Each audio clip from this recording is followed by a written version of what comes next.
لحظة واحدة يا معلم. الو. مساء الخير يا بابا، لو سمحت بص في ساعة حضرتك. 9 بالظبط. وانا كمان لسه داخلة البيت. عظيم، او كده تبقي صحيح بنتي. تصور حضرتك يا بابا ان نادية كانت... لا انا ما عنديش وقت تحكي لي حاجة. لما ارجع نبقى نتكلم. مع السلامة. وحضرتك كمان يا معلم، انا شايف انك بتضيع وقتك ووقتي على الفاضي. يعني ايه؟ مفيش فايدة؟ حتى لو خلينا الاتعاب ربع ارنب. ارنب؟ ارنب ايه بس اللي انتوا بتقولوا عليه ده؟ لا ربع ارنب ولا نص ارنب ولا مزرعة ارانب بحالها. حضرتك سبق وصرحتني انك انت اللي عملت العملية دي. وماله؟ بس في التحقيقات انكرت كل حاجة. انا عندي بقى اللي مستعد يشيلها بدالي. كل ده ما يهمنيش، انا يهمني ضميري.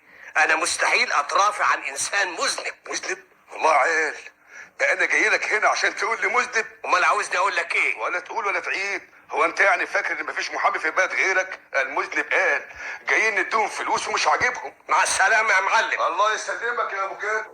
يا هدى، هو الجرس ضرب يا ماما؟ من غير ما يضرب، الساعة بقت 10. مساء الخير. مساء النور. هدى، ايوه يا ماما. قولي الفرج يطلع العشاء على بابا ما يقلع هدومه ويستعد. حاضر يا ماما. ايه يا ستي؟ في اخبار ولا كالعادة؟ كالعادة. يعني لا جديد؟ الحمد لله. بطل المزيكا دي يا فرج، بطلها. اغيرها يا فندم؟ لا بطلها عشان نسمع الانسة هدى بتقول ايه. ايه يا بابا، هو انا قلت حاجة غلط؟ مش بتقولي انك قابلت في الحفلة ابن المعلم شلاطة؟ المعلم؟ ايوه يا ستي، معلم كان بيسرح بعربية روبابيكيا. أصحاب الفيلا اللي قصادنا الجديدة؟ ايوه، ما هي بقى مشيت معاه، اتنقل على وكالة البلح وبقى تاجر خردة. مشيت معاه، اتنقل من بولاق وجه على الفيلا 4 جراجات. كل جراج فيها عربية تمنها اكتر من 100,000 جنيه. ده يبقى راجل عصام يا بابا. عصامي حرامي ما بقتش تفرق كتير.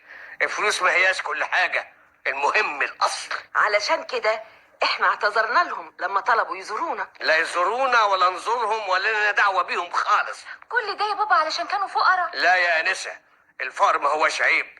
بصراحة الراجل ده سمعته مش كويسة. راجل هلاس فلاتي بتاع كله. الراجل مين يا بابا؟ معلم شلاطة.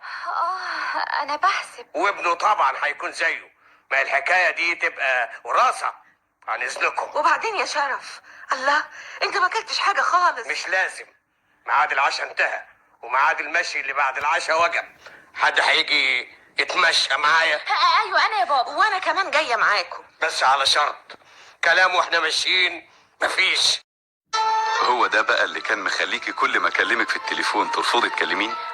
اصل انا بقى في الحقيقه لقيت ان بناء على راي بابا ده ملوش لزوم نعرف بعض، واخيرا قررت اني اجي اقابلك وصرحك بكل حاجه. في الحقيقة يظهر ان والدك عنده جهاز مخابرات هايل، وده اللي كنت متوقعه لما رفض يزورنا او نزوره اول ما جينا الفيلا. يعني قصدك ان الكلام اللي قاله بابا ده مظبوط؟